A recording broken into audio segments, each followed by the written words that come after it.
හරි. දැන් මේ ටික අපි මේ එකතු කරලා පොඩි වැඩක් කරමු මේ. මම 90ක් අඳිනවා මේ ටිකක් ලොකු 90ක්. මෙන්න මෙහෙම එකක්.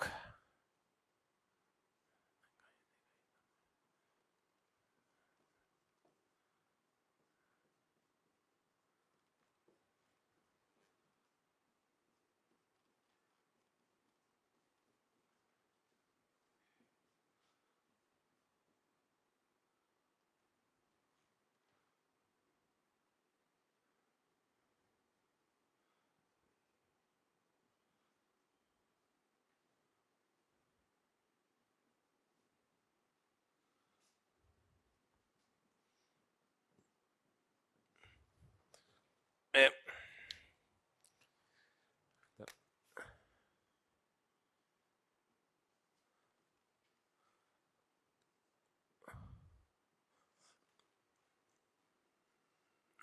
මම බන්ධන ලකුණු කරන් යන්නේ.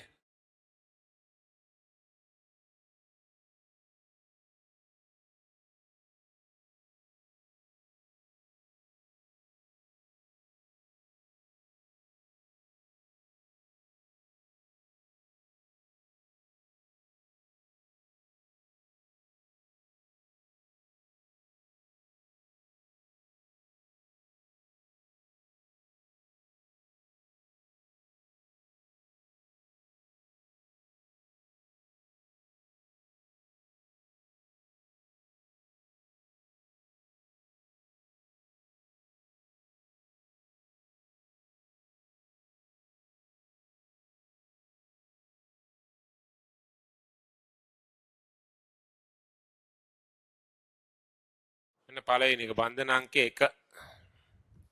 බන්ධනයේ සිග්මා. එක බඳන දෙන එක සිග්මා වෙන්න බෑ. මේකේ අතිච්ඡාදනය මොකද්ද? බන්ධන 1 යන එක සිග්මා සිග්මා නම් අතිච්ඡාදන රේඛීය අතිච්ඡාදනයක් තියෙන්නේ නේද? කවුද මේ බඳන හදන කාක්ෂික? හයිඩ්‍රජන්ගේ 1s. කාබන්ගේ කාත් එක්කද? කාබන්ගේ sp. සිග්මා බඳන 2 යන 1 1 2 සිග්මා 2 කියන මුහුම් කාක්ෂික 2යි. මුහුම් කාක්ෂික 2 කියන මුහුම් කරන sp වෙන්න ඕනේ. හයිඩ්‍රජන්ගේ 1s කාබන්ගේ sp මුහුම් කාක්ෂිකයත් එක්ක. අංක 2 ගත්තොත් මේකේ බන්ධන 3ක් තියෙනවා. 3 යන 1ක් සිග්මා ඉතිරි දෙකම ෆයි.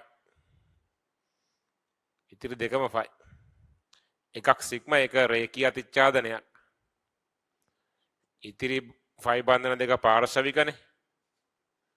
මේවා පාර්ශවික. මේ සිග්මා බන්ධන හදන්නේ මෙයාගේ මුහුම් කාක්ෂිකය මෙයාගේත් මුහුම් කාක්ෂිකයත් එක්ක. කවුද මෙයාගේ මුහුම් කරන්නේ? sp. මෙයාගේ sp මෙයාගේත් sp ත් එක තමයි බන්ධනේ හදන්නේ. ඒතර sp sp. ෆයි බන්ධනේ හදන්නේ මුහුම් කරන වෙච්ච නැති මෙයාගේ නුමුහුම් 2p මෙයාගේ නුමුහුම් 2p. මෙයාගේ නුමුහුම් 2p මෙයාගේ නුමුහුම් 2p එක්ක.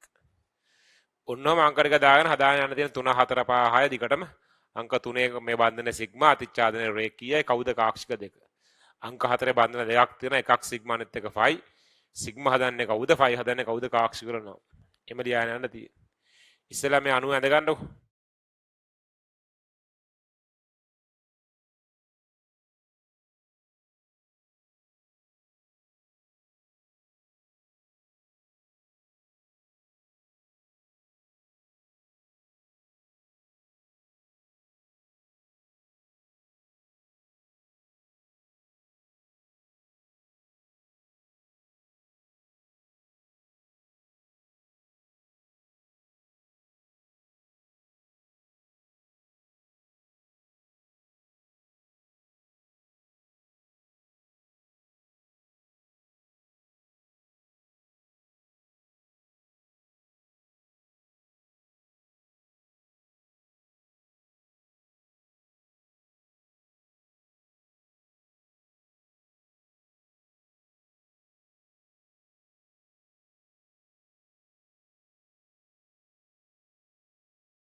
හරි මේරේ අනන් යන්න දී මේරේ ලියලා ඉතුරු ටික ලියන්න ඉක්මනට හදලා ගන්න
හරි ඉවර් අංක 3 මේ බන්ධනයනේ. ඒතර බන්ධනයේ සිග්මා අතිච්ඡාදනයේ රේඛීය. කවුද කාක්ෂිකේ? මේ කාබන්ගේ sp නේ. මෙහා sp2 1 2 3 සිග්මා බන්ධන 3. සිග්මා බන්ධන 3යි මුහුම් කාක්ෂික 3යි. එතකොට මුහුම් කරන sp2 වෙන්නේ sp sp2ත් එක්ක. sp sp2 එක්ක. අංක 4 ආයේ බන්ධන දෙකක් තියෙනවා. එකක් සිග්මා net එක 5. නෑ හරි. අංක 4 තමයි බන්ධන දෙකක් තියෙන්නේ. අංක 4 1 2 බන්ධන දෙකක් තියෙන එකක් සිග්මා net එක 5 බන්ධනයක්. සිග්මා බන්ධනයේ රේඛීය අතිච්ඡාදනයක් ෆයි බන්ධනයේ පාර්ශ්වික අතිච්ඡාදනය. සිග්මා බන්ධනය හදන්නේ කවුද? මෙයාගේ sp2 මුහුම් කාක්ෂික මෙයාගේ කාත් එක්කද? මෙයාගේ සිග්මා 1යි 1 2යි. සිග්මා 1යි 1 2යි. 1 2ට මුහුම් කාක්ෂික 2යි මෙයාට මුහුම් කාක්ෂික 1යි. ඒ ඔක්කොම මුහුම් කාක්ෂික 3. මුහුම් කාක්ෂික 3 යන මුහුම් කරන sp2 වෙන්න ඕනේ. කාබන්ගේ sp2 ඔක්සිජන්ගේ sp2ත් එක්ක. කාබන්ගේ sp2 ඔක්සිජන්ගේ sp2 සමග. මේක සරික්ම දෙයක් තියෙනවනේ මේ 1යි 2යි බන්ධන හදන ඉලෙක්ට්‍රෝන 2යි 3යි 4යි 5යි 6ක් තියෙන්න බෑ. sp2 තමයි මේ සිග්මා බන්ධන හදන්නේ. ෆයි බන්ධන හදන්නේ කාබන් sp2 මුහුම ලකුණාම තව 2p කෙනෙක් ඉතුරුයිනේ. කාබන් දෙවෙනි ශක්ති මට්ටමේ මූල ද්‍රව්‍යයක්නේ. ඒක දෙවෙනි ශක්ති මට්ටමේ 2s සහ 2p නේ ඉන්නේ. ඒක 2s උයි 2p ලා දෙන්නෙකුයි මිශ්‍ර වෙලා sp2 මුහුම් කාක්ෂික හදලා තියෙනවා. 2s උයි 2p ලා දෙන්නෙකුයි මිශ්‍ර වෙලා. තව 2p කෙනෙක් ඉතුරුයි. ඔක්සිජන් දෙවෙනි ශක්ති මට්ටමේනේ. ඒතර sp2 මුහුම් කරණය වුණාම s1යි p2යි මිශ්‍ර වෙනවා. තව p කෙනෙක් ඉතුරුයි. අන්නේ ඉතිරි වෙච්ච 2p ලා තමයි ෆයි බන්ධන හදාගන්නේ. 2p වෙන්නේ. අංක 5 මේක බන්ධන 1 1 සිග්මා අතිච්ඡාදනය. ඒතර රේඛීයයි. අතිච්ඡාදන රේඛීයයි. කාක්ෂික වෙන්නේ මෙයා sp2 මෙයාත් sp2 1යි 2යි 3යි මුහුම් කාක්ෂික 3යි තියෙන්නේ. මේ දෙක එකයිනේ සිග්මා බන්ධන වෙන්නේ. මේ දෙක එකක් සිග්මා අනිත් එක ෆයි. ඒතර සිග්මා බන්ධන 1යි 2යි 3යි. සිග්මා 3යි කියන්නේ මුහුම් කාක්ෂික 3යි. මුහුම් කාක්ෂික 3යි. මුහුම් කරන sp2ත් එක්ක. sp2 සමග.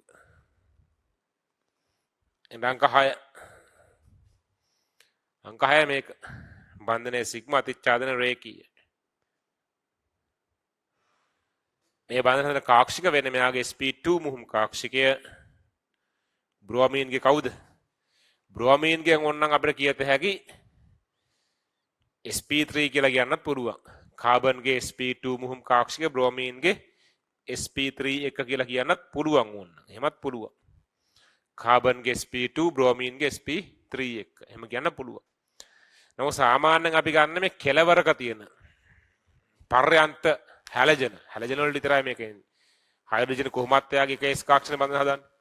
හැලජන පර්යන්ත හැලජන පරමාණු. අපි කියන ආන්තික හයිඩ්‍රජන් පරමාණු. කෙලවරක ඉන්න හයිඩ්‍රජන් ආන්තික හැලජන. කෙලවරක තියෙන හැලජන. ආන්තික හැලජන නැත්නම් පර්යන්ත හැලජන. කියන්නේ මේ බන්ධනයේ කෙලවරක තියෙන හැලජනයක්. එයාගේ හැලජන ඉවර වෙන්නේ කොහොමද ඉලෙක්ට්‍රෝන වින්‍යාසය? S2p5 වලින් ඉවර වෙන්නේ. දැන් ෆ්ලෝරීන් නම් 2s2 2p5. ක්ලෝරීන් නම් 3s2 3p5. බ්‍රෝමීන් නම් 4s2 4p5. එහෙම ඉවර වෙන්නේ.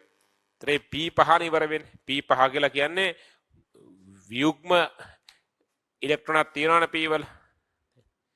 p5 කිව්වම 1යි 2යි 3යි 4යි 5යිනේ. වියුග්ම ඉලෙක්ට්‍රෝනක් තියෙන p කාක්ෂියක් තියෙනවනේ.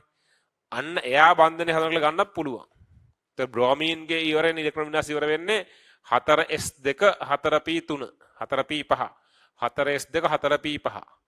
එහෙනම් මේ බන්ධනය හදන්නේ කාබන්ගේ sp2 එක්ක 1යි 2යි 3යි කාබන් sp2ත් එක්ක බ්‍රෝමීන්ගේ 4p කියලා කියන්නත් පුළුවන් ඕන.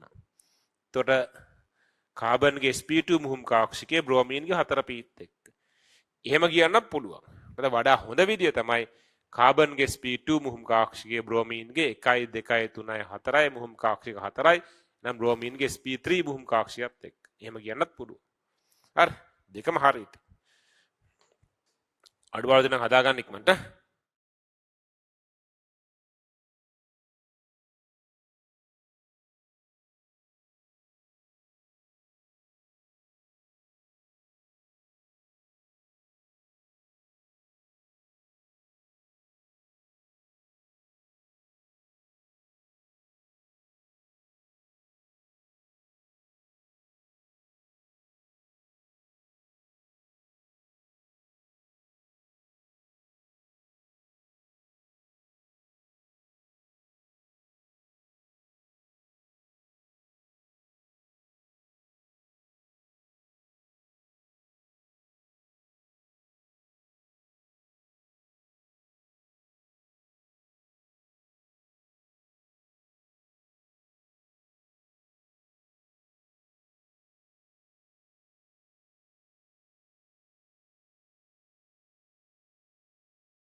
හරි අංක 6 අලියන අපි දැන් අංක 7 අංක 7 බන්ධන දෙකක් තියෙනවා එකක් සිග්මා අනිත් එක ෆයි එතකොට සිග්මා බන්ධනය රේඛීය අතිච්ඡාදනයක් ෆයි බන්ධනය පාර්ශවික අතිච්ඡාදනයක් සිග්මා හදන කාක්ෂික කවුද සිග්මා හදන කාක්ෂික කවුද මුහුම් කාක්ෂින හදන්න ඕනේ මෙයා sp2 මෙයාත් sp2 ඉතින් 1 2 3 සිග්මා 3 නේ තියෙන්නේ sp2 sp තමයි බන්ධනය හදන්නේ sp2 sp2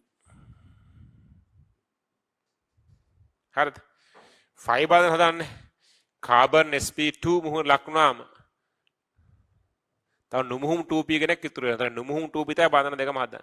බන්ධනේ හදන්නේ ෆයි බන්ධන හදන්නේ. මෙයාගේ නුමුහුම් 2p මෙයාගේ නුමුහුම් 2p ත් එක්ක 2p 2p 2p 2p ඔබේ අංක 8 8 තියෙන බන්ධන එකයි එක සිග්මා වෙන්න ඕනේ. අතිච්ඡාදනය රේඛීයයි. මේ අතිච්ඡාදන රේඛීයයි. Carbon sp2 hydrogen 1s carbon sp2 hydrogen 1s තියෙන අංක 9 9ත් බන්ධන එකයි තියෙන්නේ බන්ධනයේ සිග්මා අතර අතිච්ඡාදනය රේඛීයයි කවුද කාක්ෂික මේ කාබන් නම් sp2 නේ තියෙන්නේ 1 2 3යි සිග්මා බන්ධන 3යිනේ මුහුම් කාක්ෂික 3යි සිග්මා බන්ධන ගණන් කරලා ගන්න තියෙන්නේ සිග්මා බන්ධන ගන්න මුහුම් කාක්ෂික තියෙන්න ඕනේ සිග්මා බන්ධන 3යි නම් මුහුම් කාක්ෂික 3යි તો මුහුම් කාක්ෂික 3ක් හදන මුහුම් කරණය sp2 සිග්මා බන්ධන 4ක් තිබ්බොත් මුහුම් කාක්ෂික 4ක් ඕනේ එහෙනම් සිග්මා බන්ධන මුහුම් කාක්ෂික 4ක් ඕන කියලා මුහුම් කරණය sp3 වෙන්න ඕනේ ඒතර සිග්මා බන්ධන එකසරයි ගණන් කරලා ගන්න තියෙන්නේ එකසර එකකුයි සිග්මා දෙකකුයි තිබ්බොත් සිග්මා දෙකට මුහුම් කාක්ෂික 2යි එකසරයට මුහුම් කාක්ෂිකයයි මුහුම් කාක්ෂික 3ක් ඕනේ ඒත් sp2 ඒ විදිහට මේක ගත්තොත් එහෙම මෙයාට සිග්මා දෙන 1යි 2යි 3යි මුහුම් කාක්ෂික 3 එකසර නැහැනේ එකසර නැහැ ඒතර මුහුම් කාක්ෂික 3ක් ඕනේ සිග්මා බන්ධන තුනට මුහුම් කාක්ෂික 3ක් ඕනේ මුහුම් කරන්නේ නම් sp2 මෙයා 1යි 2යි 3යි 4යි සිග්මා බන්ධන 4යි එහෙනම් මුහුම් කාක්ෂික 4ක් ඕනේ එයාගේ මුහුම් කරන්නේ sp3 මෙයාගේ sp2 මෙයාගේ sp3 එක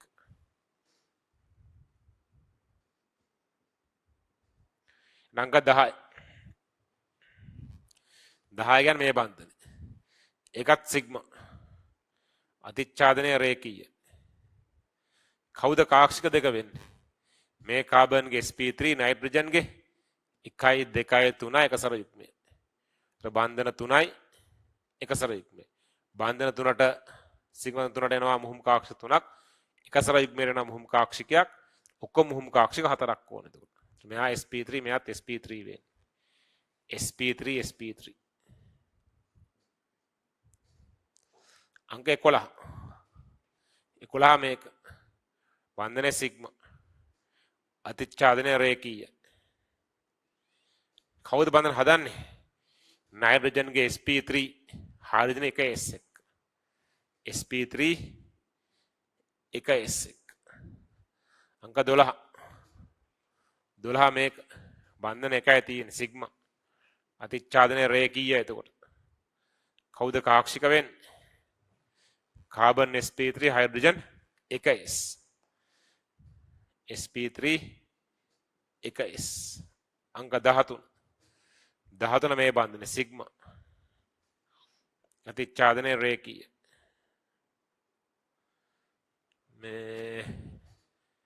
මෙයා sp3 1යි 2යි 3යි 4යිනේ මුහුම් කාක්ෂික 4ක් ඕන. මුහුම් කරණය sp3 මෙයාත් 1යි 2යි 3යි 4යි සිග්මා බන්ධන 4යි එහෙනම් මුහුම් කාක්ෂික 4ක් ඕනේ. මුහුම් කරන sp3 sp3 sp3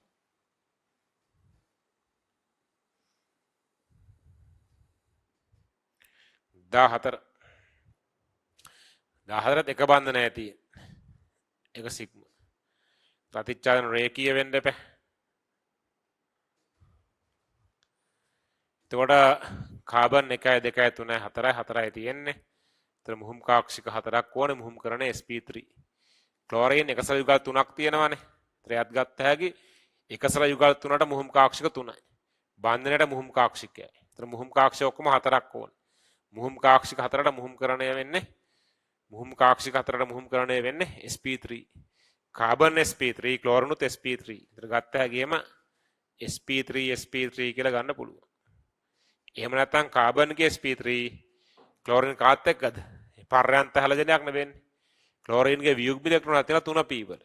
ඒතර කාබන් sp3 ක්ලෝරින්ගේ 3p එක. එහෙම ලියන්නත් පුළුවන්. අංක 15. 15 මෙන්න මේක. බන්ධන එකයි තියෙන්නේ. බන්ධන එකයි එක සිග්මා අතර අතිච්ඡාදනය රේඛීයයි. කාබන්ට සිග්මා බන්ධන හතරක් තියෙනවා. 1 2 3 4. සිග්මා බන්ධන 4යි නම් මුහුම් කාක්ෂික හතරක් ඕන. මුහුම් කාක්ෂික 4යි නම් මුහුම් කරන sp3. Carbon sp3. ඔක්සිජන් එකසර යුගල් දෙකක් තියෙනවනේ තාම. එකසර යුගල් දෙකට මුහුම් කාක්ෂික දෙකයි. බන්ධන දෙකට දෙකයි. ඔක්කොම මුහුම් කාක්ෂික 4යි. මුහුම් කාක්ෂික 4යි මුහුම් කාක්ෂික 4යි මෙයාත් sp3 මෙයාත් sp3 වෙන්නේ.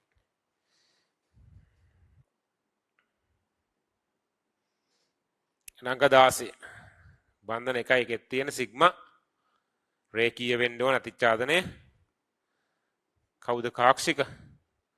කාබන් sp3 නේ වෙන්නේ. කාබන් ඔක්සිජන් sp3 නේ වෙන්නේ. 1 2 3 4යි. ඔක්සිජන් sp3 හයිඩ්‍රජන් 1s වෙන්නේ. sp3 1s. තමයි වෙන්නේ. හරි. අඩුපාඩු දෙනම් හදාගන්න ඉක්මනට හදාගන්න.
හරිද? දැන් ඔය මේ පළවෙනි ස්ට්‍රක්චර්ඩ් එක එනවානේ බන්ධන වලින්. ඒක ඉතින් මේ ඔක්කොම තියෙනවා ඉතින්. හැඩ අහනවා, මුහුම් කරන අහනවා, බන්ධන හදන කාක්ෂික අහනවා. මේ ඔක්කොම අහනවා. තව අහන්න ඉතින් මුහුම් කරන මේ සම්ප්‍රයුක්ත ව්‍යුහ අහනවා ඒවට අමතරව. දැන් අපිට යන්න තියෙන්නේ ඒකට තමයි. දැන් මාතෘකාවේ යන සම්ප්‍රයුක්ත ව්‍යුහ. සම්ප්‍රයුක්ත ව්‍යුහ තමයි මාතෘකාව දැන්. හරි. සම්ප්‍රයුක්ත ව්‍යුහ අපිට ටිකක් තමයි අද කරන්න වෙන්නේ. අද ඉවර කරන්න බැරි වෙයි. සම්ප්‍රයුක්ත ව්‍යුහ කියන්නේ මෙන්න මෙහෙම ඒවා. දැන් අපි ඕසෝන් ගත්තොත් එහෙම ඕසෝන්ට පුළුවන් අපිට අඳින්න මෙන්න මෙහෙම ව්‍යුහයක්. ඕසෝන් උන අපි හදලා ගත්තොත් දැන් ඔක්සිජන් 3යි ඉන්නේ. ඔක්සිජන් 3ෙන් ඉලෙක්ට්‍රෝන 6 වරක් තුන 18ක් වෙනවා. ඉලෙක්ට්‍රෝන 18යි නෙන්නේ. තොරණ බන්ධනයයි අපි ඉලෙක්ට්‍රෝන 4ක් දැම්ම තව දාන්න දෙනවා 14ක් නේ.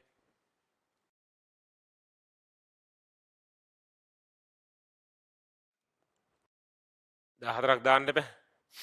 දැන් 1 2 3 4 5 තව 8ක් ඕන. ඔන්න 6ක් දැම්ම තව 2ක් ඕන. ඒක දාන්න මෙතෙන්ට. මෙන්න ඔක්සිජන්. කොහොමද වෙන්නේ? මේකේ ඉලෙක්ට්‍රෝන 1 2 3 4 5 6 7 එකක් වැඩි. මේකෙත් එකක් වැඩි. මේක 1 2 3 4 දෙකක් අඩුයි එතකොට. දෙකක් අඩුයි. එහෙමයි කියලා බන්ධන දෙකක් හදා ගන්න බෑ. දැනටත් මෙයාගේ ඉලෙක්ට්‍රෝන 6ක් ඉන්නවනේ මේ සංයුතික කවච 1 2 3 4 5 6. ඒතර තව එකයි එන්න පුළුවන්. එහෙම බන්ධනයක මේ මැද්ද එක සැරයක් ඉන්න නිසා හැඩය කෝණික වෙනවා මේ. දැන් හැඩයම ඔක්කොම දන්නවා. මැද්ද එක සැරයක් තියෙන නිසා මේකට විකර්ෂණ වෙනවනේ. ඒතර මෙහෙම වෙනවා මේක. මේ ප්ලස් එකක් විතර නේ. මේක ඇත්තටම එක දායක බන්ධනයක් මේ තියෙන්නේ. කොහොමනේ ඕසෝන් වෙන්නේ? හරි. මම එකපාරම එහෙම ඇඳලා ගත්තට ඕසෝන් මෙහෙම ව්‍යුත්පන්න කරලා ගන්න පුළුවන්. ඒ ව්‍යුත්පන්න කරන එක තමයි මම ඇඳේ තියෙන්නේ. දැන් ඕසෝන් මම මේ පැත්තට ඇඳා වගේම මට ඔක අනිත් පැත්තට අඳින්නත් පුළුවන්. මේ පැත්තට ඩබල් බොන්ඩ් එක දාලා තනි බන්ධන මෙහෙට දාන්න පුළුවන්. ඔහොම වෙනවනේ. ඔයාට කියන්න පුළුවන් මේකමනේ අනිත් පැත්තට. ඔව් මේකම තමයි අනිත් පැත්තට තියෙන්නේ. හැබැයි මේකේ මේ වම් අත පැත්තේ ඩබල් බොන්ඩ් එක මේකේ දකුණු අත පැත්තේ ඩබල් බොන්ඩ් එක තියෙනවා. මේ දෙකක්නේ. එහෙම මේ එකම අණුවකට මේ නිවැරදි ලුයිස් ව්‍යුහ කීපයක් අදින්න පුළුවන්.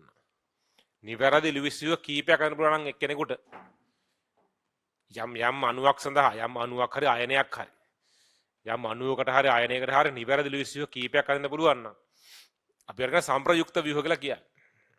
ඊළංකාර තමයි එහෙම යම් අණුවකට එහෙම සම්ප්‍රයුක්ත ව්‍යුහ කීපයක් තියෙනවා නම් නිවැරදි ලුයිස් ව්‍යුහ කීපයක් තියෙනවා නම් එයාගේ ඇත්ත අණුව ඒකක්වත් නෙවෙයි.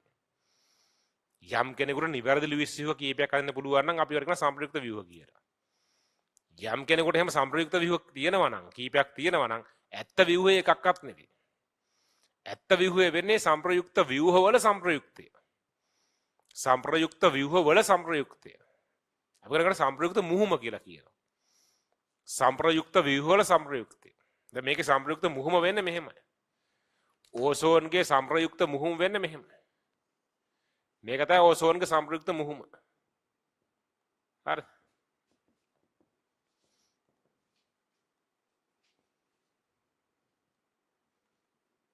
ඍණ භාගයක් එන්නේ. මේක තමයි සම්ප්‍රයුක්ත මුහුම. ඕසෝන්ගේ සත්‍ය ව්‍යුහය ඕක. ඇයි මම කියන්නේ ඕසෝන් සත්‍ය ව්‍යුහය ඕක කියලා. දැන් ඕසෝන්ගේ අපි බන්ධන දිග මැනලා ගත්තොත් එහෙම මෙතන ඩබල් බොන්ඩයක් මෙතන තනි බන්ධනයක් නේ තියෙන්නේ. ඒත් බන්ධන ගාන වැඩි වෙන බන්ධනේ ශක්තිමත් වෙනවනේ. බන්ධන එකක් තියනට බන්ධන දෙකක් තිබ්බොත් ශක්තිමත් බවින් වැඩි. බන්ධනේ ශක්තිමත් වෙන දිග අඩු වෙනවා. ඉතින් තනි බන්ධන දිත්ත බන්ධන දිගින් අඩුයි. ශක්තියෙන් වැඩි දිගින් අඩුයි. ඉතින් ඕසෝන්ගේ ව්‍යුහය මේක නම් ඕසෝන් ව්‍යුහය මේක නම් මේ පැත්තේ බන්ධන දිගයි මේ පැත්තේ බන්ධන දිගයි අසමාන වෙන්න ඕනේ. දෙපැත්තේ බන්ධන දිග අගයන් දෙකක් තියෙන්න ඕනේ. හැබැයි සත්‍ය ඕසෝන් අණු අරන් බන්ධන දිග මැන්නොත් එහෙම දෙපැත්තෙම එකම අගයක් තියෙනවා. දෙපැත්තෙන් බන්ධන දිග අගයන් එකිනෙකාට සමානයි. ඒක ඩබල් බොන්ඩ් එකක දිගවත් තනි බන්ධන දිගවත් නෙවෙයි. වෙන අමුතු අගයක් තියෙනවා. වෙන අමුතු අගයක් තියෙනවා. ඩබල් බොන්ඩ් එක දිග නෙවෙයි මේ තියෙන්නේ. තනි බන්ධන දිගත් නෙවෙයි මේ තියෙන්නේ. ඔය දෙකේ අතරමැද දිගක් තියෙනවා. ඩබල් බොන්ඩ් එක දිගට වඩා දිගින් වැඩි මෙයා. තනි බන්ධන දිගට වඩා දිගින් අඩුයි. අතරමැද දිගක් තියෙනවා. හරිද? බන්ධන දිග මෙන්න මෙහෙම විචරණය වෙනවා. අපි මේකට කියනවා ආංශික දිත්ත බන්ධනයක් කියලා කියනවා. මේක ආංශික දිත්ත බන්ධනයක්. ඩබල් බොන්ඩ් වලට දිගින් වැඩි. බයි සිංගල් බොන්ඩ් එකට වඩා තනි බන්ධන දිගින් අඩුයි. අතරමැද අගයක් තියෙනවා. මේක තමයි සම්ප්‍රයුක්ත මුහුම කියන්නේ. මේවා සම්ප්‍රයුක්ත ව්‍යුහ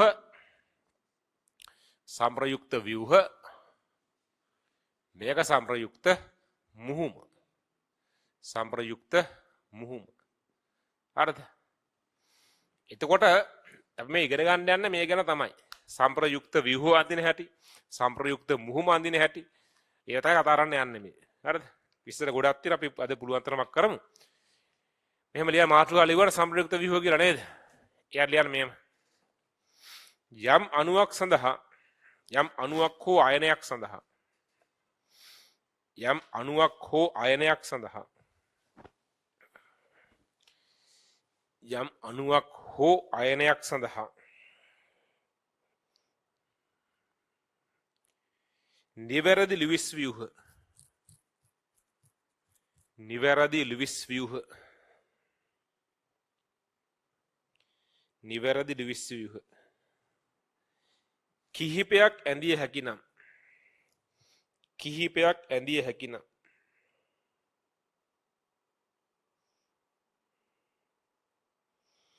ඒවා සම්ප්‍රයුක්ත ව්‍යුහ ලෙස හඳුන්වයි. ඒවා සම්ප්‍රයුක්ත ව්‍යුහ ලෙස හඳුන්වයි.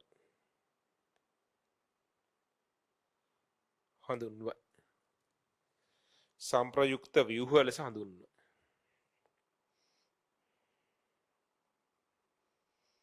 යම් අණුවක් සඳහා යම් ප්‍රභේදයක්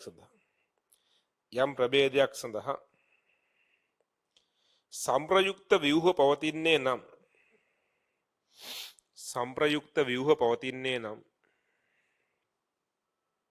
පවතින්නේ නම්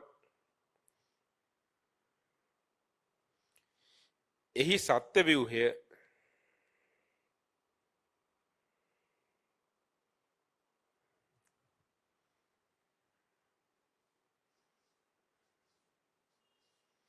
එම සම්ප්‍රයුක්ත ව්‍යුහ කිසිවක් නොව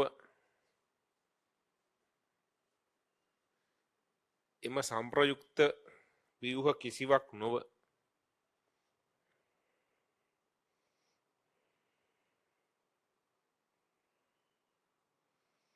සම්ප්‍රයුක්ත ව්‍යුහ සියල්ලෙහිම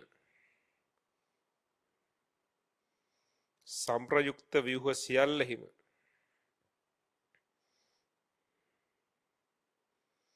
සම්ප්‍රයුක්ත ව්‍යුහ සියල්ලෙහිම සම්ප්‍රයුක්තය වූ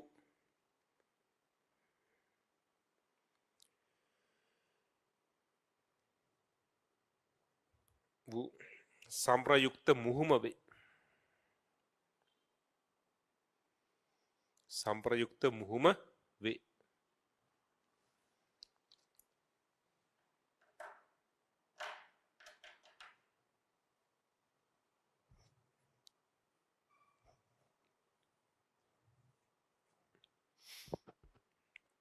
මුහුම වේ. පහත් දක්වා ඇත්තේ ඕසෝන්හි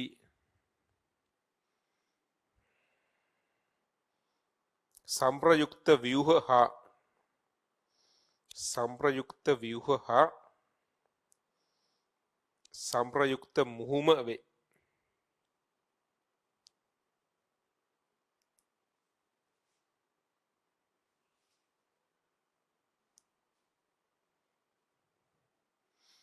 ඔය ටික අඳින්න ඔය සම්ප්‍රයුක්ත ව්‍යුහ දෙකයි සම්ප්‍රයුක්ත මුහුමයි අඳින්නේ. පල්ලෙහා බන්ධන එහෙම අඳින්න ඕනේ නැහැ.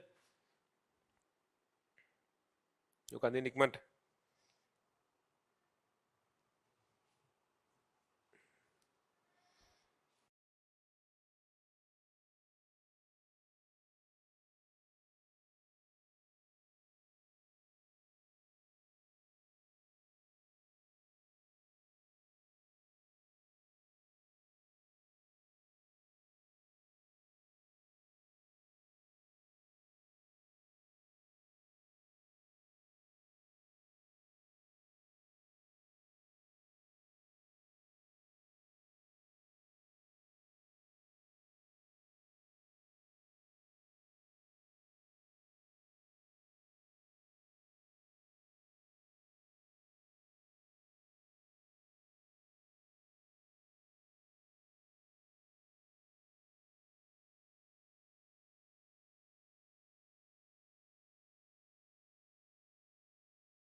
හරි.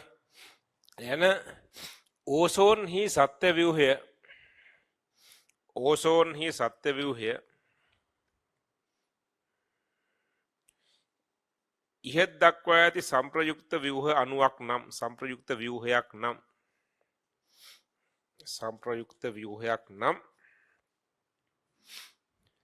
එහි දෙපස ඔක්සිජන් පරමාණු අතර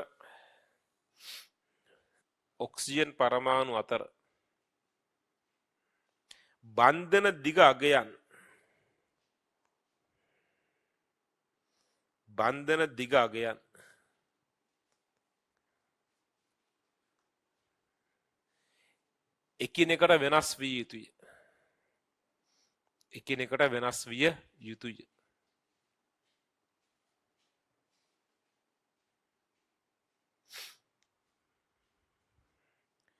නමුත් සත්‍ය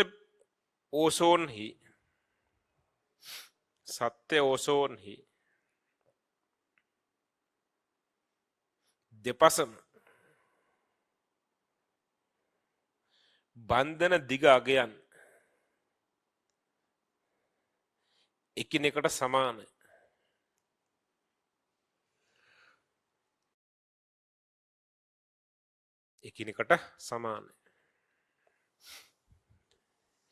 එය තනි බන්ධනයක දිග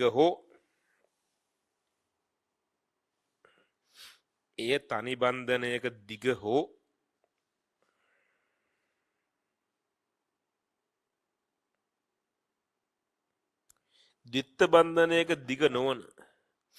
ද්විත්ව බන්ධනයක දිග නොවන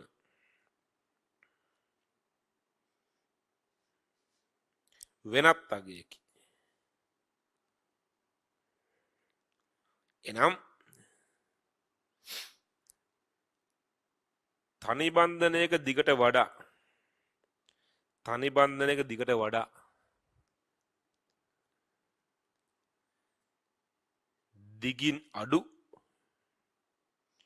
දිගින් අඩු නමුත් ද්විත්ව බන්ධනයක දිගට වඩා දිගින් වැඩි අගයක් සහිත වේ.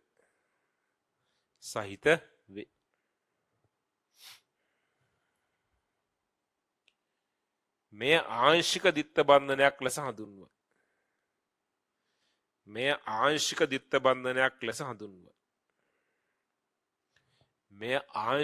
බන්ධනයක් ලෙස හඳුන්වයි. ඔක අඳගන්න බන්ධන දිගාගයන් ටික. ඔක අඳගන්න ඉක්මනට.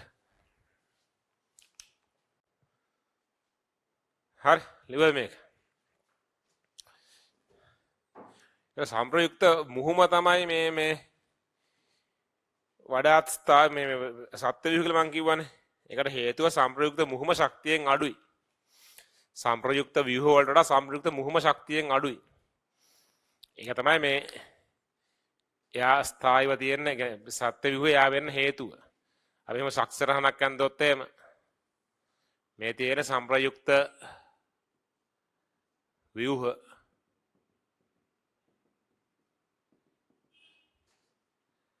මේ තියෙන්නේ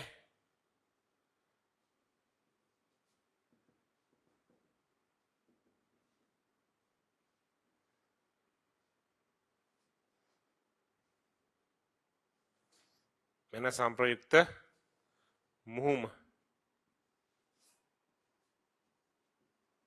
මේ තියෙන සම්ප්‍රයුක්ත මුහුම.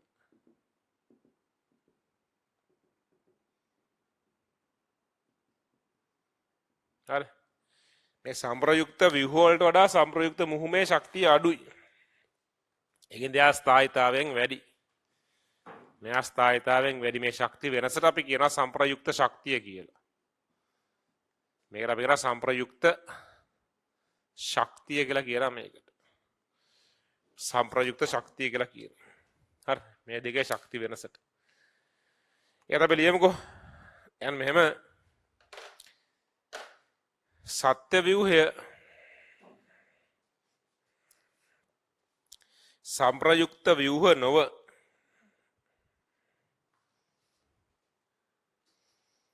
සංප්‍රයුක්ත ව්‍යුහ නොව සංප්‍රයුක්ත මුහුම වීමට හේතුව සංප්‍රයුක්ත මුහුම වීමට හේතුව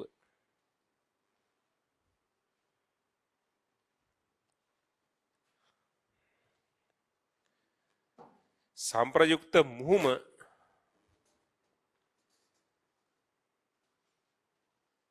සංප්‍රයුක්ත ව්‍යුහ වලට වඩා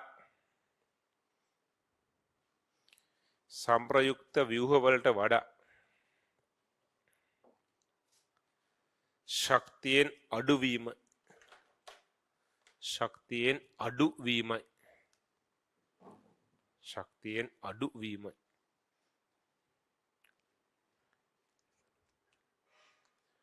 වීම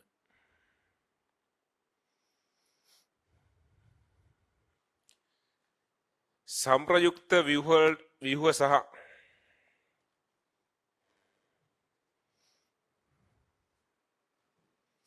සංප්‍රයුක්ත මුහුම අතර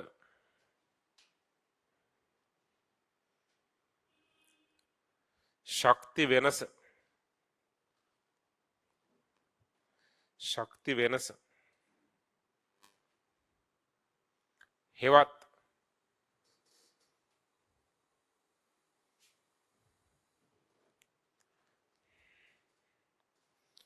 සංප්‍රයුක්ත ව්‍යුහ සංප්‍රයුක්ත මුහුම බවට පත්වීමේදී සිදුවන ශක්ති පර්යාසය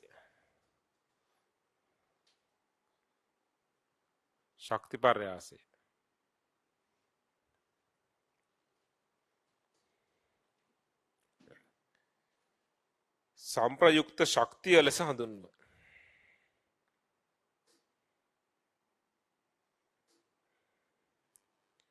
සංප්‍රයුක්ත ශක්තිය ලෙස හඳුන්වයි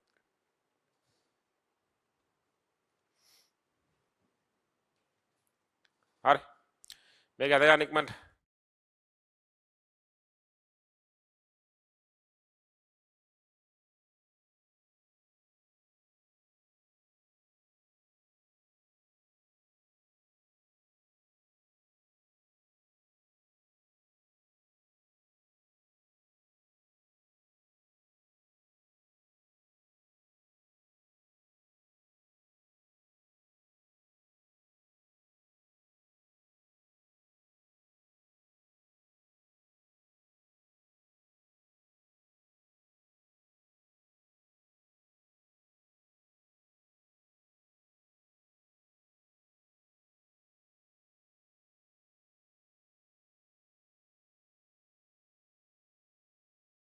හරි හොඳයි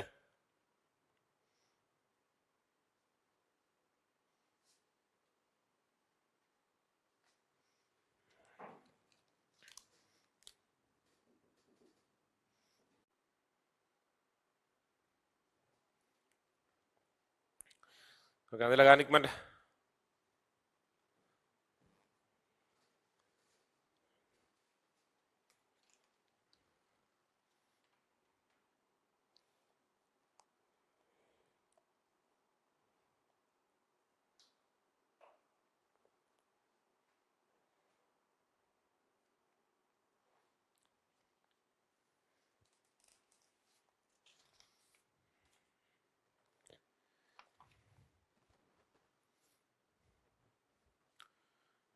හරි නේද හොඳනේ දැන් දෙවෙනි ටියුට් එක ගන්න පොඩ්ඩක් බන්ධන වල දෙවෙනි ටියුට් එක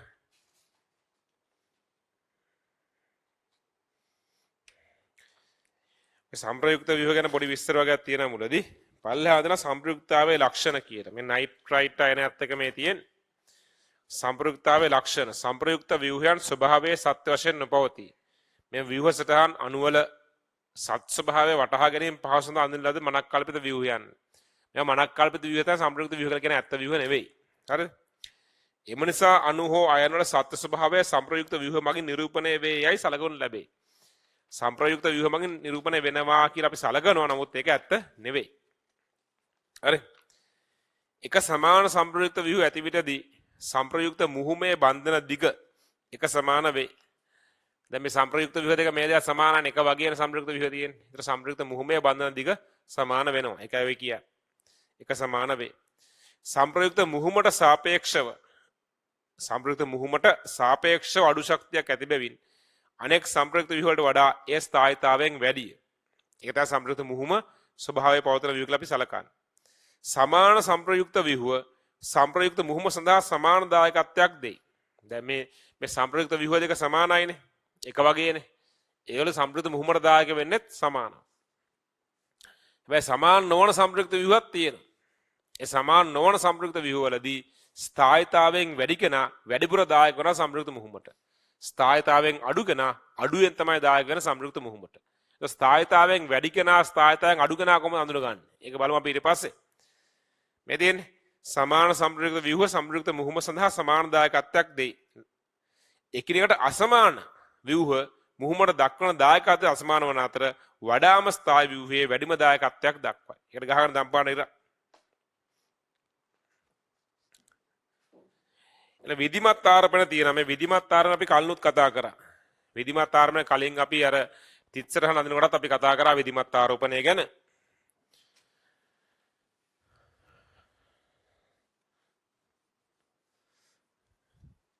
විධිමත් ආරෝපණය එදෙන ෆෝමල් චාර්ජ් විධිමත් ආරෝපණය විධිමත් ආරෝපණය වෙන්නේ එතින් පරමාණුවේ සංයුක්ත ඉලෙක්ට්‍රෝන ගණන සංයුජතා ඉලෙක්ට්‍රෝන ගණන අඩු කරන්න ඕනේ බන්ධන ගණන ධන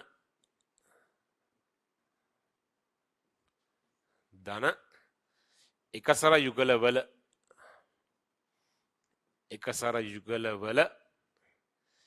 ඉලෙක්ට්‍රෝන ගණන.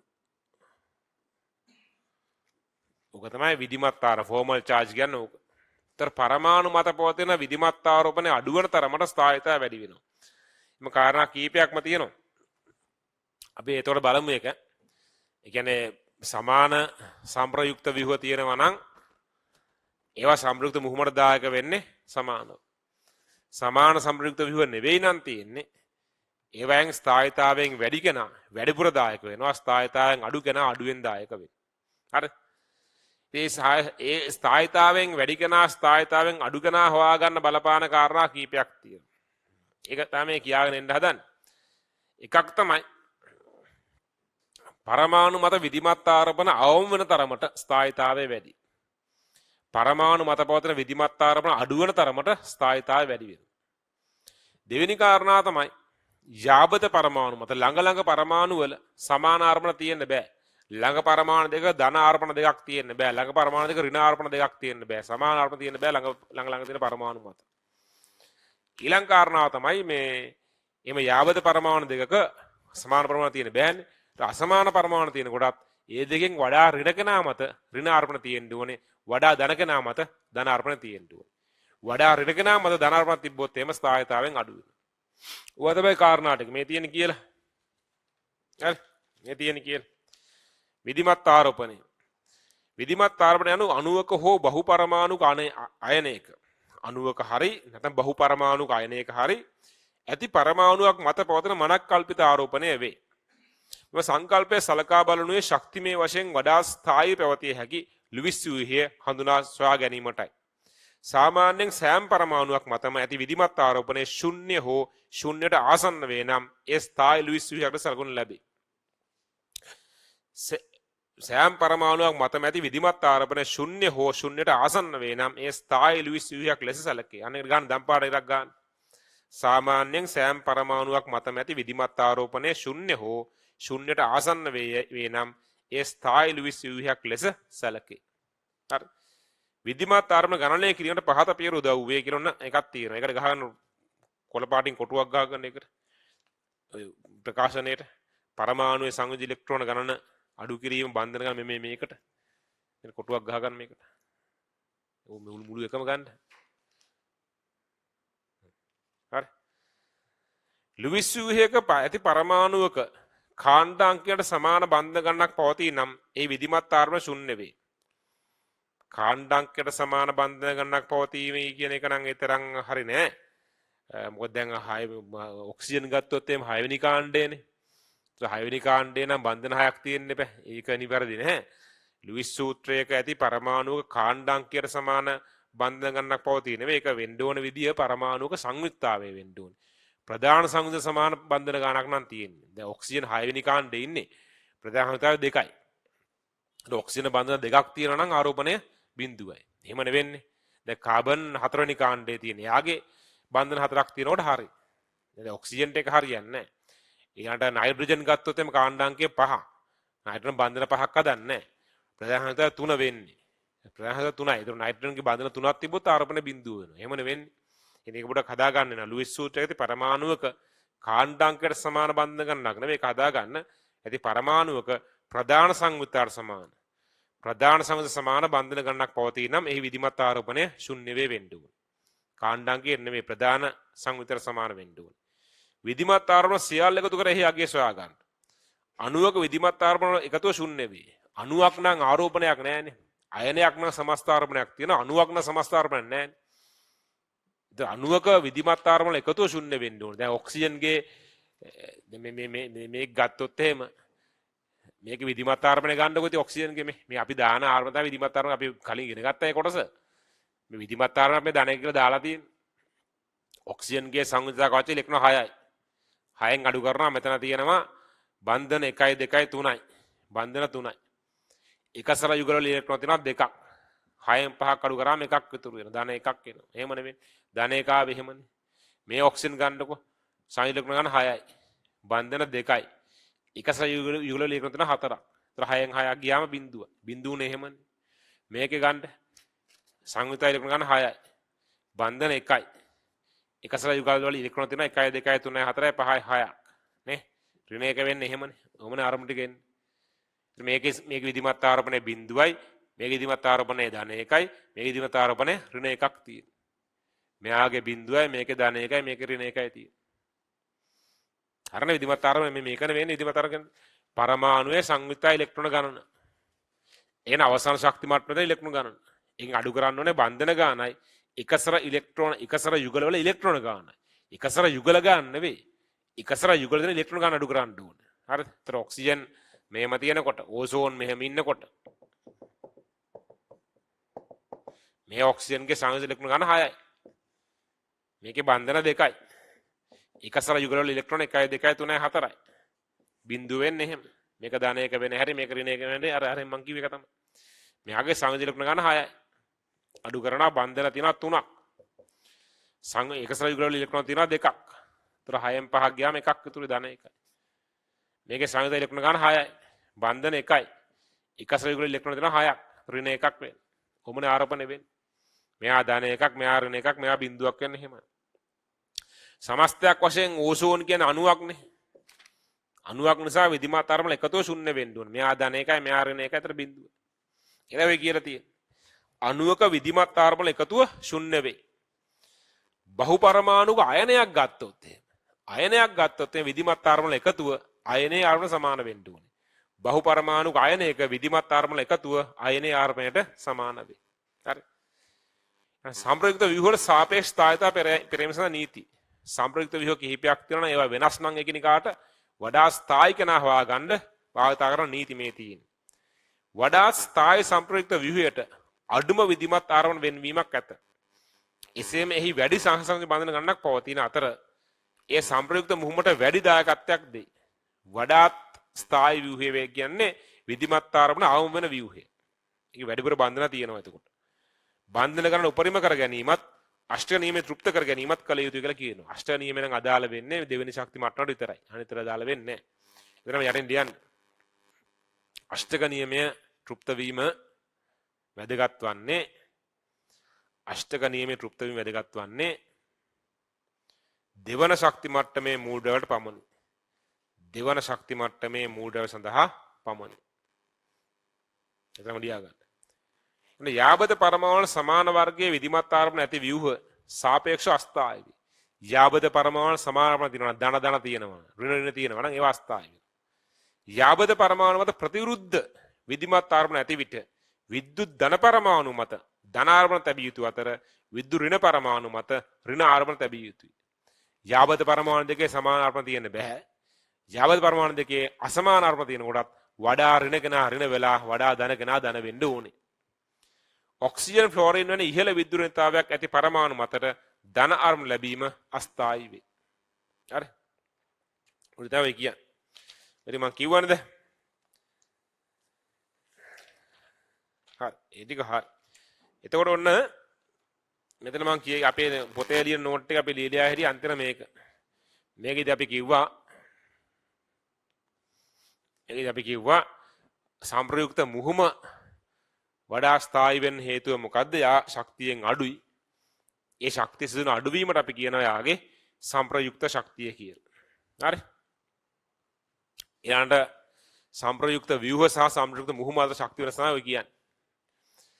හරි. ඒතර ඒක හරිනේ. ඒ කතාව ටික හරි. විධිමත් ආරම්භනත් ඔන්න අපි කලින් ලියලා තියෙන නිසා මම නෝට් එකක් වශයෙන් ලිව්වේ නෑ. මම ටියුට් එකේ තියෙන ටික සාකච්ඡා කරලා දුන්නා.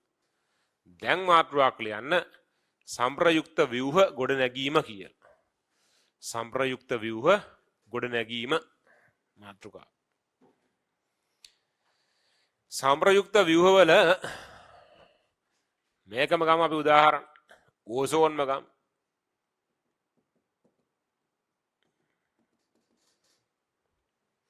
පායන තමයි සෑම සම්ප්‍රයුක්ත ව්‍යුහයක්ම නිවැරදි ලුයිස් ව්‍යුහයක් වෙන්න ඕනේ. නිවැරදි ලුයිස් ව්‍යුහයක් වෙන්න ඕනේ. කියන්නේ දෙවන ශක්ති මට්ටමේ මූල ද්‍රව්‍යයක් නම් අෂ්ටක ඉක්මවා යන්න බෑ. ඒවයි කාරණා. නිවැරදි ලුයිස් ව්‍යුහයක් වෙන්න ඕනේ. ඊළඟ කාරණා තමයි එක සම්ප්‍රයුක්ත ව්‍යුහයකින් අනිත් එක ගොඩ ගන්න පුළුවන් වෙන්න ඕනේ. එකකින් අනිත් එක හදා ගන්න පුළුවන් වෙනවා. එහෙම හදා ගන්න බැර නම් ඒක සම්ප්‍රයුක්ත ව්‍යුහයක් නෙවෙයි. එතකොට ඊළඟ කාරණා තමයි එකසර ඉලෙක්ට්‍රෝන යුග්ම ෆයි බන්ධන හදා ගන්නවා. ෆයි බන්ධන බිඳුව යටලා එකසර යුග්ම බවට පත් වෙනවා. එකසර ඉලෙක්ට්‍රෝන යුග්ම ෆයි බන්ධන හදා ගන්නවා. දැන් මේ එකසර යුග්මය ෆයි බන්ධනයක් හදා ගන්නවා. එහෙම හැදුවම මොකද වෙන්නේ? මෙයාගේ අෂ්ටක ඉක්මවා යනවනේ. ඔක්සිජන් අෂ්ටක ඉක්මවා යන්න බෑනේ. මෙතන සල්ෆර් හරි ෆොස්ෆරස් හරි හිටියොත් ගැටලුවක් නැහැ. සල්ෆර් ෆොස්ෆරස් වගේ තුන්වන ශක්ති මට්ටමේ මූල ද්‍රව්‍යයක් තිබ්බොත් එකසර යුග්මයක් බන්ධනයක් හදාගෙන ඒ යම් පරමාණුක අෂ්ටක ඉක්මවා ගියාට ගැටලුවක් නැහැ. හැබැයි අෂ්ටක ඉක්මවා යන්න බැරි කෙනෙක් එහෙම අෂ්ටක ඉක්මවා යන තත්ත්වයටපත් වෙනවා නම් එයාගේ ෆයි බන්ධනයක් බිඳ වැටලා එකසර යුග්මයක් බාටපත් වෙන්න ඕන. එකසර යුග්ම වලින් ෆයි බන්ධන හදා ගන්නවා. ෆයි බන්ධන බිඳ වැටලා එකසර යුග්ම බාටපත් වෙනවා. එකසර යුග්ම වලින් ෆයි බන්ධන හදා ගන්නවා කියන්නේ මෙහෙමයි. මේ එකසර යුග්මේ එක ඉලෙක්ට්‍රෝනයක් දෙනවා මේ ඔක්සිජන්ට. එකසර යුග්මයනේ. යුග්මේ එක ඉලෙක්ට්‍රෝනයක් දෙනවා ඔක්සිජන්ට. ඒ දුන්න ඉලෙක්ට්‍රෝනය ඉතුරු වෙච්ච ඉලෙක්ට්‍රෝනය හදා ගන්නා බන්ධනයක්. දුන්න ඉලෙක්ට්‍රෝනය සහ ඉතුරු වෙච්ච කෙනා හදා ගන්නා බන්ධනයක් මේ විදිහට. ඕම් බන්ධනයක් හදා ගන්න. එස යුග්ම දෙකයි ඉතුරු. එක ඉලෙක්ට්‍රෝනයක් මෙහෙට දුන්නා. දුන්න කෙනා ඉතුරු වෙච්ච කෙනා බන්ධනයක් හදාගත්තා. හරිද? එතන මේ ඍණ ආරෝපණ අයින් වෙනවා. ඉලෙක්ට්‍රෝනයක් මෙහෙට ගියානේ අයින් වෙනවා. හරිද? එතන මෙයාගේ ඉලෙක්ට්‍රෝනයක් මෙහෙට යනවා. එක ඉලෙක්ට්‍රෝනයක් මෙහෙ ඉඳන් ආවා. ඒ වුණාට එකක් ගියා. එකක් ආවා එකක් ගියානේ. වෙනසක් නෑ ප්ලස් වශයෙන් ඉන්නවා. මෙතන දැන් බන්ධන එකයි තියෙන්නේ. බන්ධන එකෙන් එකසර යුග්ම දෙකක් තිබ්බා. මේ ඉලෙක්ට්‍රෝන එහෙම මිදිද්දි මේ ඔක්සිජන් ඉලෙක්ට්‍රෝනක් මෙහෙට ආවා. මෙහෙන් ඉලෙක්ට්‍රෝනක් මෙහෙට ආවා. මේ ඉලෙක්ට්‍රෝන එහෙම මිදි තව එකක් මෙහෙට ආවා. එතකොට තව යුග්මයක් ඇති වෙනවා. මේ ඍණ වෙනවා. මේ එකසර යුග්මයෙන් එක ඉලෙක්ට්‍රෝනක් මේ ඔක්සිජන්ට දුන්නා. ඒ දුන්න ඉලෙක්ට්‍රෝන ඉතුරු වෙච්ච එක නෑ බන්ධනයක් හදාගත්තා. ඒක ෆයි බන්ධනයක්. එකසර යුග්ම වලින් ෆයි බන්ධන හදනවා කියන්නේ අන්න ඒකට. ෆයි බන්ධන බිඳ වැටලා එකසර යුග්ම වටපත් වෙනවා. නේ? මේ ඔක්සිජන් ඉලෙක්ට්‍රෝනයක් ආවා තිබිච්ච එකක් ගියා. එකක් ආවා එකක් ගියා වෙනසක් නෑ. ආගේ ධන ආරම්භන එහෙමම තියෙනවා. මෙයාගේ ඉලෙක්ට්‍රෝනයක් මෙහෙට ගිය නිසා ඍණ ආරම්භනය අයින් වෙනවා. මෙහෙන් ආපු නිසා මෙයා ඍණ වෙනවා. ඔන්නෝමයි වෙන්නේ. හරිද? එතකොට එකසර ඉලෙක්ට්‍රෝන යුග්ම වලින් ෆයි බන්ධන හදනවා. ෆයි බන්ධන බිඳ වැටලා එකසර යුග්ම බවට පත් වෙනවා. හැබැයි ඔක අනිවාර්යයෙන්ම විය යුතු නැහැ. ඒ කියන්නේ එකසර යුග්මයක් ෆයි බන්ධනයක් සාදා ගන්නා හැම විටම එකසර යුග්මයක් ෆයි බන්ධනයක් සාදා ගන්නා හැම විටම ෆයි බන්ධනයක් බිඳ වැට යුතු නැහැ. එහෙම වෙන්න ඕනේ අෂ්ටක ඉක්මවා යන්න බැරි අවස්ථාවලදී. අෂ්ටක ඉක්මවා යන්න බැරි. ඒ කියන්නේ දෙවන ශක්ති මට්ටමේ මූල ද්‍රව්‍ය නම් තියෙන්නේ එකසර යුග්මයක් ෆයි බන්ධනයක් සාදා ගන්නා හැම විටම ෆයි බන්ධනයක් බිඳ වැටලා එකසර යුග්මයක් බවටපත් වෙන්න ඕනේ. හැබැයි සල්ෆර් ෆොස්ෆරස් වගේ අෂ්ටක ඉක්මවා යන්න පුළුවන් අවස්ථාවලදී එකසර ඉලෙක්ට්‍රෝන යුග්මයක් ෆයි බන්ධනයක් හදාගත්දී තව ෆයි බන්ධන බිඳ වැටීම අත්‍යවශ්‍ය නැහැ. අත්‍යවශ්‍ය නැහැ. හරි. විලියම් මෙම් යන එක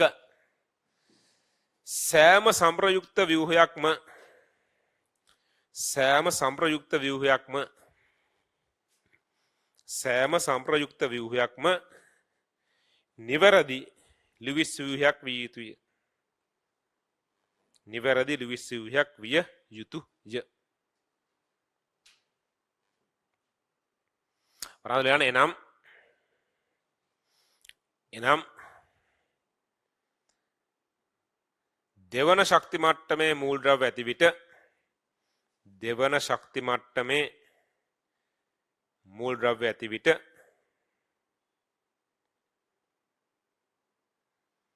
ඒවා ඉලෙක්ට්‍රෝන අෂ්ටකය ඉක්මවා යා නොහැකි.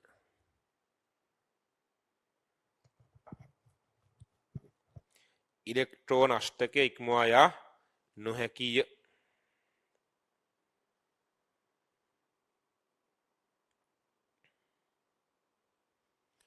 දෙක එක් සම්ප්‍රයුක්ත ව්‍යුහයකින්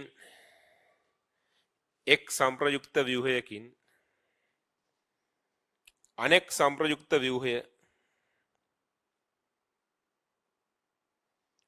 සම්ප්‍රයුක්ත ව්‍යුහය ගොඩ නැගිය හැකි විය යුතුය.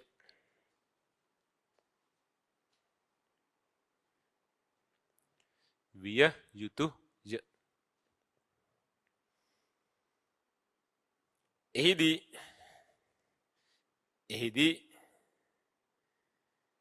එකසර ඉලෙක්ට්‍රෝන යුග්ම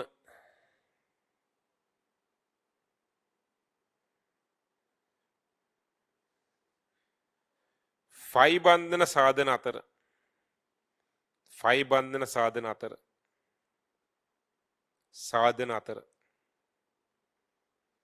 ෆයි බන්ධන බිඳ වැටෙමින් එකසර ඉලෙක්ට්‍රෝන යුග්ම බවට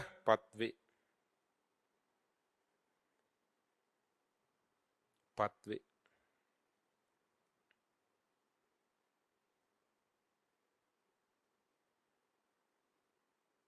ඔක ඇඳගන්නකො. රූපය ඇඳගන්න.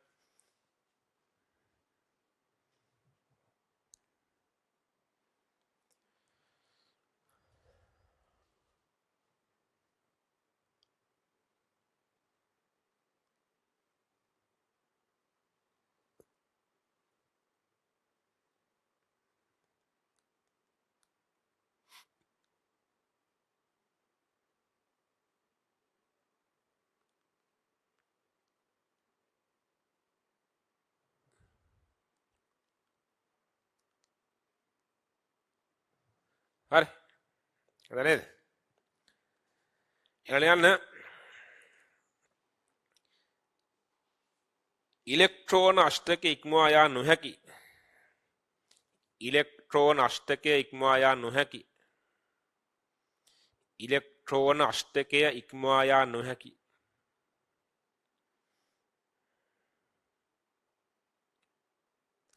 දෙවන ශක්ති මට්ටමේ මූලද්‍රව්‍ය වලදී ඉලෙක්ට්‍රෝන අෂ්ටකය ඉක්මවා යා නොහැකි. දෙවන ශක්ති මට්ටමේ මූලද්‍රව්‍ය වලදී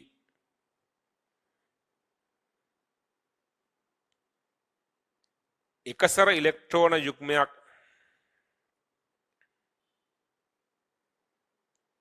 ෆයි බන්ධනයක් සාධන සෑම විටම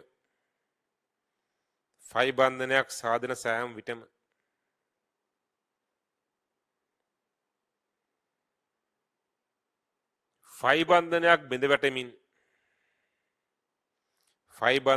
වැටෙමින් එකසර ඉලෙක්ට්‍රෝන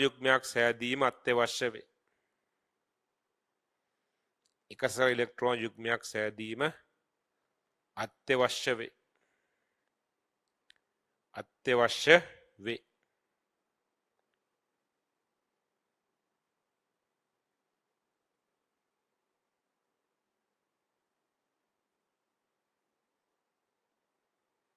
නමුත්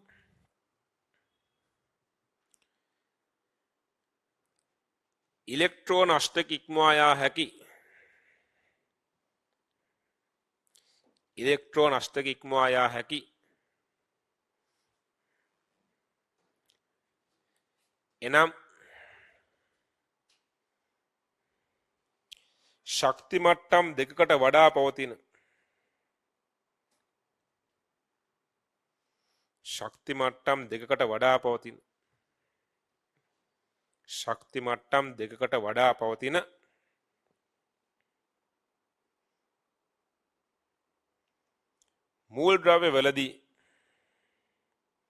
මූල් ද්‍රව්‍ය වලදී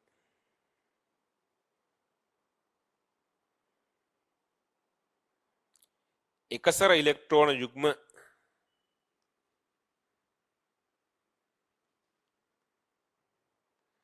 ෆයි බන්ධන සාධන සෑම විටම ෆයි බන්ධන සාධන සෑම විටම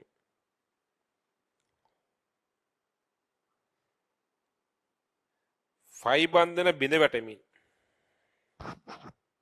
ෆයි බන්ධන බිඳ වැටෙමින්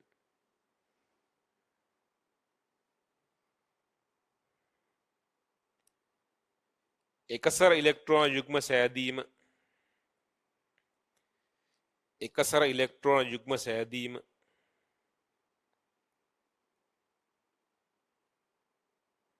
අත්‍යවශ්‍ය නොවේ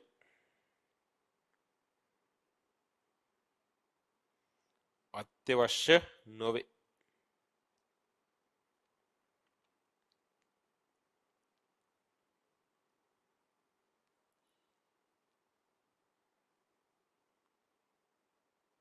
හරි ඊළඟ කාරණා තමයි එහෙම එකසර යුග්ම ෆයි බන්ධන හැදුවට ෆයි බන්ධන එකසර යුග්ම හැදුවට කිසිම වෙලාවක සිග්ම බන්ධන හැදෙන්නෙත් නැහැ බිඳ වැටෙන්නෙත් නැහැ සිග්ම බන්ධන එහෙමම තියෙනවා සිග්ම බන්ධන සෑදීමක් හෝ බිඳ වැටීමක් සිද්ධ වෙන්නේ නැහැ ඒ පරමාණු සැකිල්ල වෙනස් වෙන්නේ නැහැ පරමාණු බැඳලා තියෙන විදිය වෙනස් වෙන්නේ නැහැ පරමාණු සැකිල්ලේ වෙනසක් සිද්ධ වෙන්නේ නැහැ ඊළඟ කාරණා තමයි සමස්ත ආරෝපණ වෙනස් වෙන්නේ නැහැ එක එක පරමාණු මත ආරෝපණ වෙනස් වෙන්න පුළුවන් දැන් මේකේ ඍණ ආරෝපණයක් තිබ්බා මේකේ නැහැනේ මේක උදාසන තිබ්බා මේක ඍණ වුණානේ එමෙ එක් එක් පරමාණු මත ආරෝපණ වෙනස් වෙන්න පුළුවන් හැබැයි සමස්ත ආරෝපණ වෙනස් වෙන්නේ නැහැ මේකේ බිඳුවයි මේකෙත් බිඳුවයි බිඳුවම වෙන්න ඕන කියලා නෙවෙයි කියන්නේ දැන් නයිට්‍රේට් අයනය ගත්තොත් සමස්ත ආරෝපණ ඍණ එකයි නයිට්‍රේට්ගේ හැම සම්ප්‍රයුක්ත ව්‍යුහයකම සමස්ත ආරෝපණ ඍණ එකයි වෙන්නේ සමස්ත ආරෝපණ වෙනස් වෙන්නේ නැහැ ඊළාට එකසර ඉලෙක්ට්‍රෝන යුග්ම ගාන වෙනස් වෙන්න පුළුවන් සමහර විට දැන් මේක නම් වෙනස් වෙලා නැහැ මේක එකසර යුග්ම 1 2 3 4 5 6 තියෙන මේකෙත් 1 2 3 4 5 6 තියෙන්නේ එකසර යුග්ම ගාන මේක වෙනස් වෙලා නැහැ සමහර වෙනස් වෙන්න පුළුවන් හැබැයි අයි මුළු ඉලෙක්ට්‍රෝන යුග්ම ගාන වෙනස් වෙන්නේ නැහැ එකසර යුග්ම සිග්ම බන්ධන ෆයි බන්ධන මේ හැම එකේම තියෙන මුළු ඉලෙක්ට්‍රෝන යුග්ම ගාන වෙනස් වෙන්නේ නැහැ ලියන්න ඊළඟ අංක දාලා ලියන්න සංප්‍රයුක්ත ව්‍යුහවලදී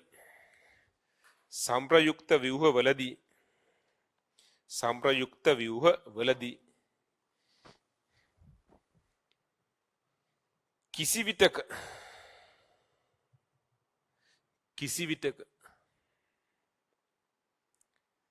සිග්ම බන්ධන සෑදීමක් හෝ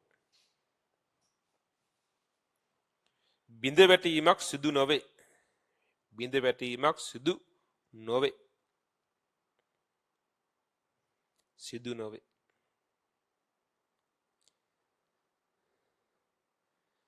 එම නිසා පරමාණු සැකිල්ල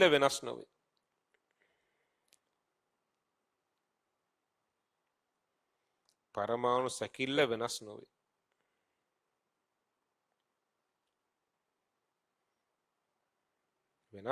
නොවේ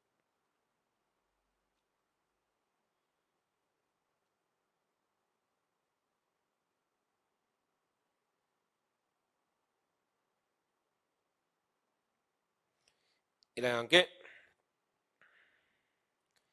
එක් එක් පරමාණු මත පවතින ආරෝපණ වෙනස්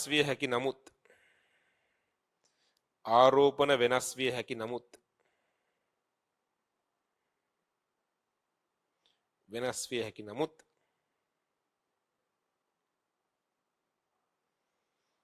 समस्त आरोपණය වෙනස් නොවේ.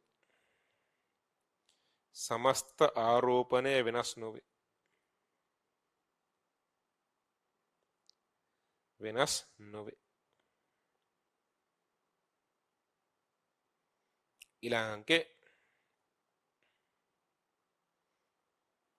එකසර ඉලෙක්ට්‍රෝන ගණන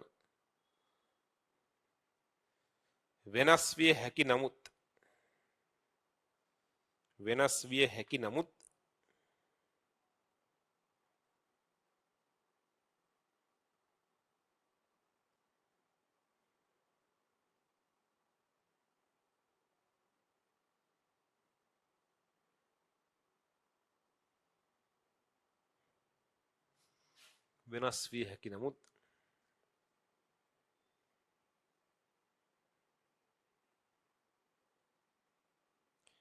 මුළු ඉලෙක්ට්‍රෝන ගණන වෙනස් නොවේ. මුළු ඉලෙක්ට්‍රෝන ගණන වෙනස් නොවේ. හරි.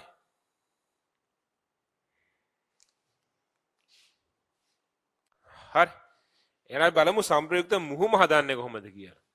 සම්ප්‍රයුක්ත මුහුම හදන්නේ මෙහෙමයි.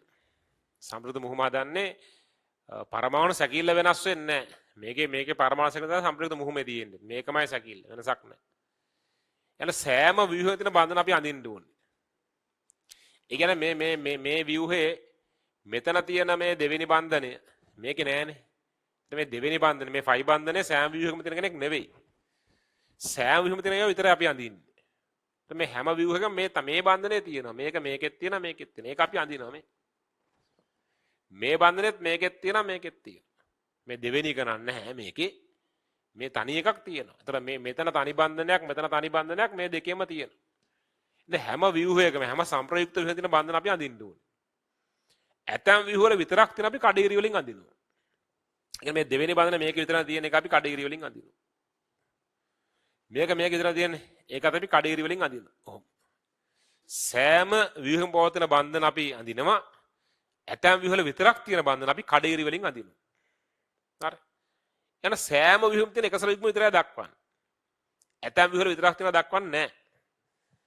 දැන් මේක එකසර යුග්ම දෙකක් තියෙනවා. මේ එකසර යුග්ම තුනක් තියෙනවනේ.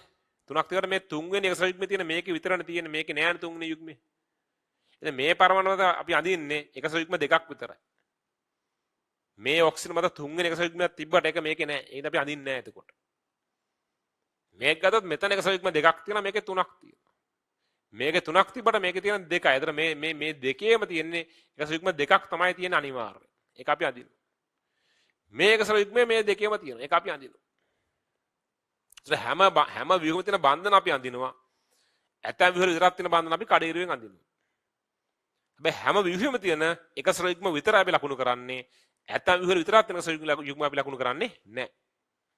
ඊළඟ කාරණා තමයි හැම ව්‍යුහයකම තියෙන ආරෝපණ අපි කියන ස්ථිර ආරෝපණ ඒ අපි ලකුණු කරනවා. මේ ඔක්සිජන් මත ධන ආරෝපණ තියෙනවනේ. මේකෙත් තියෙනවා මේකෙත් තියෙනවා. ඒක අපි ලකුණු කරනවා. මේ ඔක්සිජන් ඍණ වුණාට මේක ඔක්සිජන් ඍණ නැහැ. සෑම ව්‍යුහයකම තියෙන ආරෝපණ අපි ලකුණු කරනවා. ඇතැම් ව්‍යුහ වල විතරක් තියෙන ආරෝපණ එකතු කරලා සම්ප්‍රයුක්ත ව්‍යුහ ගානෙන් බෙදලා ඒ ලැබෙන අගය අපි ලකුණු කරනවා. ඒතර මෙතන ඔක්සිජන් මත ආරෝපණයක් නැහැ. මේක ඍණ එකක් තියෙනවා. බිඳුවයි ඍණ එකයි කියන ඍණ එකයි ඍණ එක බෙදෙනවා සම්ප්‍රයුක්ත ව්‍යුහ ගානෙන් ඍණ එක බෙදීම දෙකක් වෙනවා. ඍණ එකයි බිඳුවයි ඍණ එකයි බෙදෙනවා දෙකෙන් ඍණ එක බෙදීම දෙකක් වෙනවා. මෙන්න සම්ප්‍රයුක්ත මුහුම්. සම්ප්‍රයුක්ත මුහුම කාරණා හතරයි තියෙන්නේ. එක පරමාණු සැකිල්ල වෙනස් වෙන්නේ නැහැ. දෙක සෑම සම්ප්‍රයුක්ත ව්‍යුහයකම පවතින බන්ධන අපි අඳිනවා. ඇතම් ව්‍යුහ වල විතරක් තියෙන බන්ධන අපි කඩේරි වලින් අඳිනවා. තුන හැම ව්‍යුහයකම තියෙන එකසර යුග්ම අපි ලකුණු කරනවා. ඇතම් ව්‍යුහ වල විතරක් තියෙන අපි ලකුණු කරන්නේ නැහැ. හතර හැම ව්‍යුහයකම තියෙන ආරෝපණ හෙවත් ස්ථිර ආරෝපණ අපි සම්ප්‍රයුක්ත මුහුමේ ලකුණු කරනවා. ඇතම් ව්‍යුහ වල විතරක් තියෙන ආරෝපණ එකතු කරලා සම්ප්‍රයුක්ත ව්‍යුහ ගානෙන් බෙදලා ලකුණු කරනවා.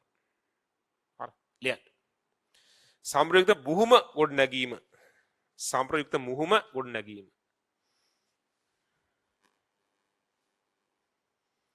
එක පරමාණු සැකිල්ල වෙනස් නොවේ.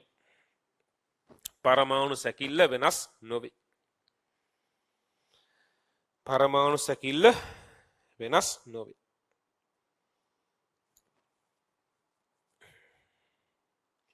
දෙක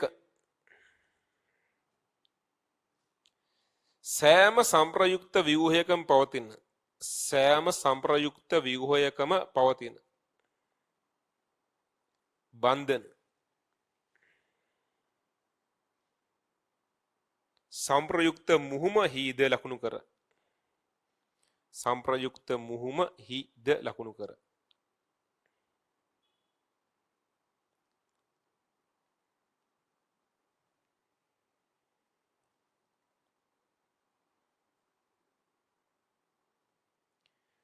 ඇතැම් ව්‍යුහවල පමණක් පවතින ඇතැම් ව්‍යුහවල පමණක් පවතින බන්ධන කඩඉරි වලින් ලකුණු කර කඩඉරි වලින් ලකුණු කර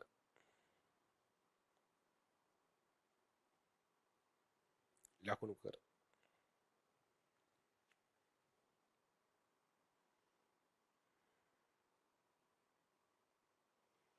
දෙක සෑම සම්ප්‍රයුක්ත ව්‍යුහයකම පවතින සෑම සම්ප්‍රයුක්ත ව්‍යුහයකම පවතින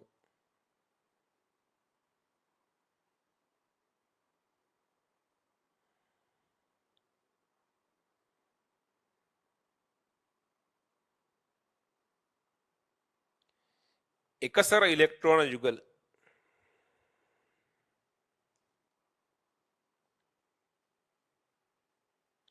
සම්ප්‍රයුක්ත ව්‍යුහ මත ලකුණු කර සම්ප්‍රයුක්ත මුහුම මත ලකුණු කර සම්ප්‍රයුක්ත මුහුම මත ලකුණු කර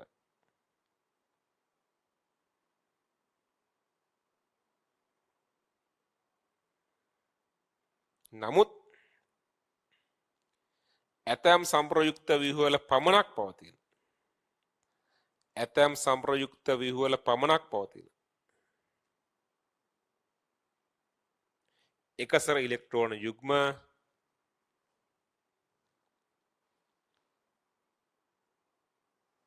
සම්ප්‍රයුක්ත මුහුමහි ලකුණු නොකර සම්ප්‍රයුක්ත මුහුමහි ලකුණු නොකර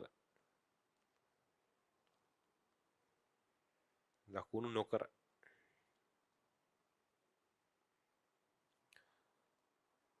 හතර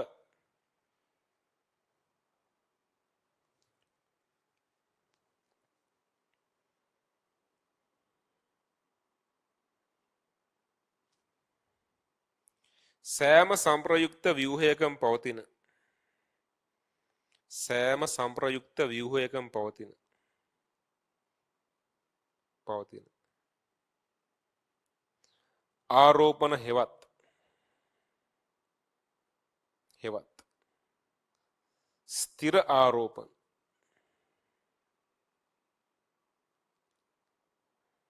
ස්ථිර ආරෝපණ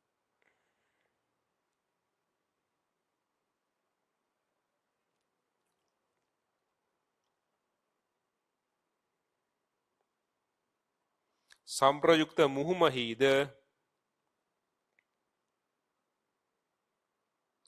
අදාළ පරමාණු මත ලකුණු කර අදාළ පරමාණු මත ලකුණු කර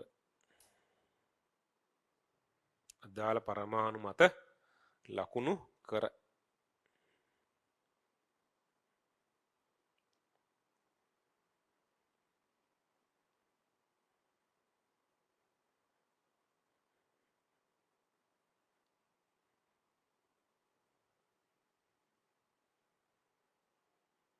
ලකුණු කර ඇතැම් පරමාණු මත පමණක් පවතින ආරෝපණ ඇතැම් ව්‍යුහවල පමණක් පවතින ආරෝපණ ඇතැම් ව්‍යුහවල පමණක් පවතින ආරෝපණ වල ඓක්‍ය ව්‍යුහ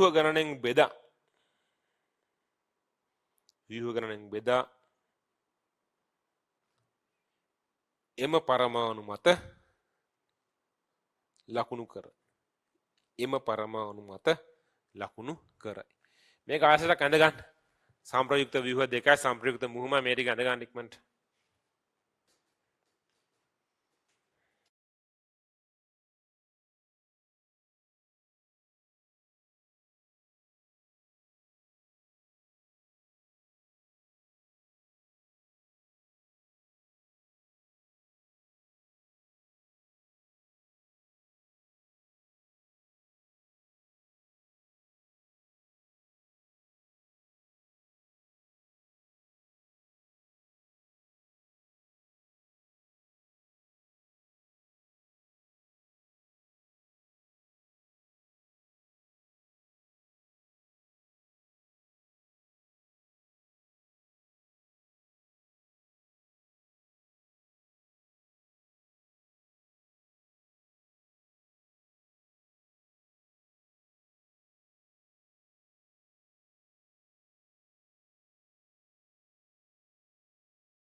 හරි.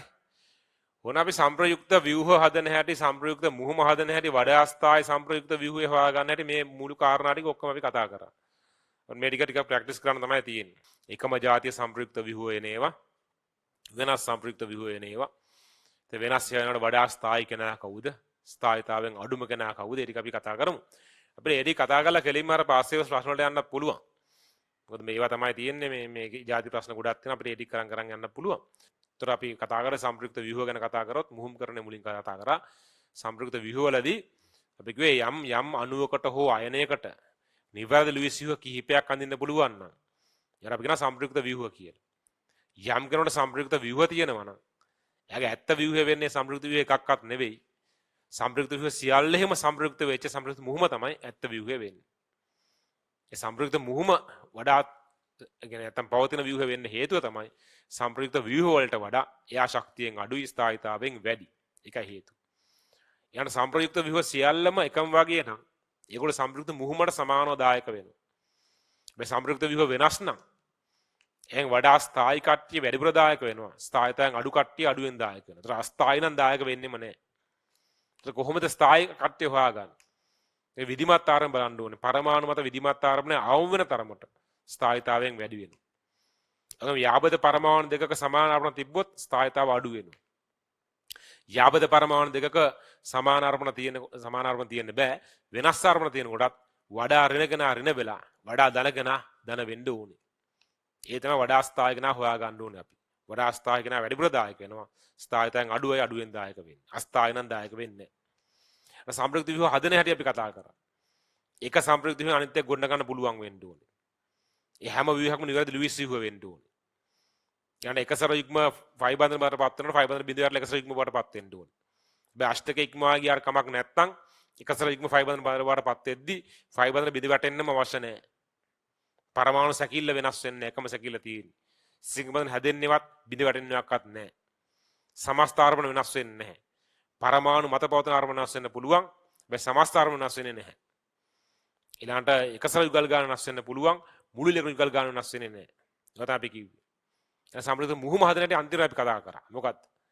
සම්ප්‍රයුක්ත ව්‍යුහයේ තියෙන සැකිල්ලම තමයි සම්ප්‍රයුක්ත මුහුමෙත් තියෙන්නේ.